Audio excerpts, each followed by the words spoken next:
Another big story out of Alberta today, the Premier Jason Kenney threatening to circumvent the federal government and the federal approvals process in order to access tests and treatment for COVID-19. Products require approval from Health Canada, the tests and various treatments, but Jason Kenney told Vashi Kapelos on Power and Politics yesterday he will not wait to use them if they've been approved by certain other countries. Direction I've given our officials is that if we see a highly credible regulator of medications in a pure jurisdiction like the European Union, Australia, or the United States that has approved a test or a vaccine or medication, we should pursue that. We should not wait for Health Canada to catch up. So there was the Premier as he spoke on Power and Politics, as I mentioned yesterday. Janice McGregor is in Ottawa to help us understand this. Janice, you can hear from the Premier. He certainly has the will to circumvent the process. Does he have the authority to do so?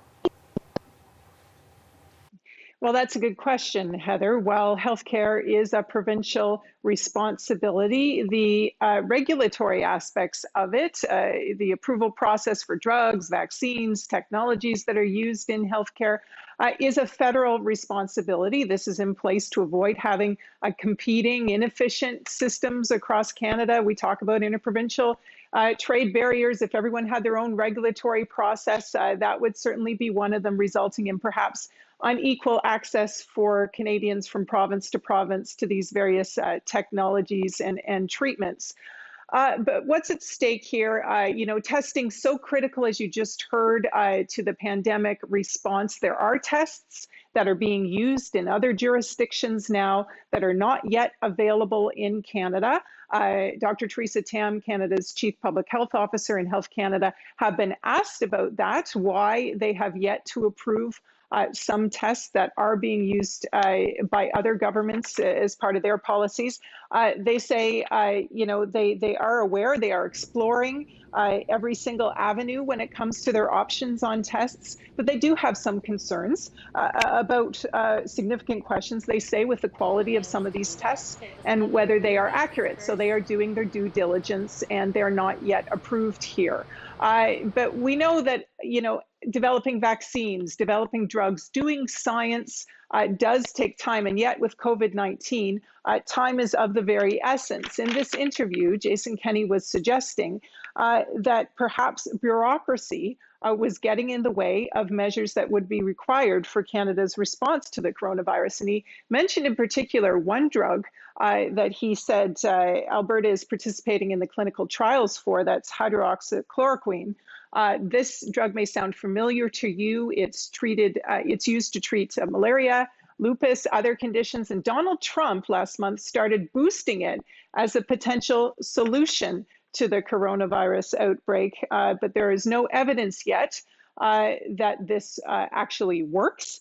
And the US president's speculation about this has caused a run on the drug, which has left some patients who need it to treat other medical conditions without a secure supply now.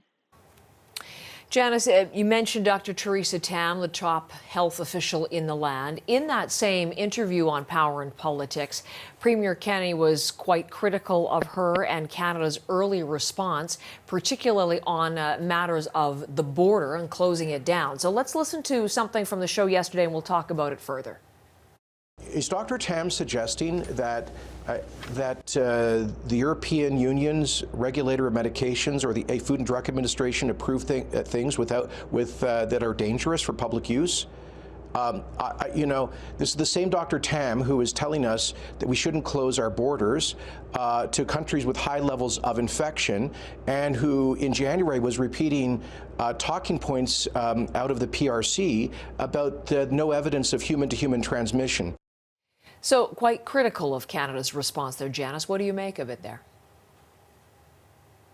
Yeah, and look, at the heart of this is ultimately a debate about who's getting the science right. The federal government has said that its decisions, its policy will be based on evidence, will be based on data, but it's true that the science has been evolving over time, so their message has evolved over time. And the issue is that for Canadians to take this message seriously, they need to believe that the experts delivering it have credibility. And I think that's why this particular comment of Kenney's is getting some attention here.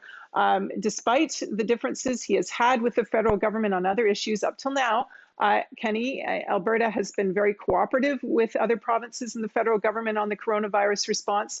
We will see at the Prime Minister's briefing, at the federal briefing at noon today, whether they choose to respond to this charge that he is making, in particular, personally, against Dr. Tam. Thank you, Janice. Janice McGregor. She's in Ottawa today.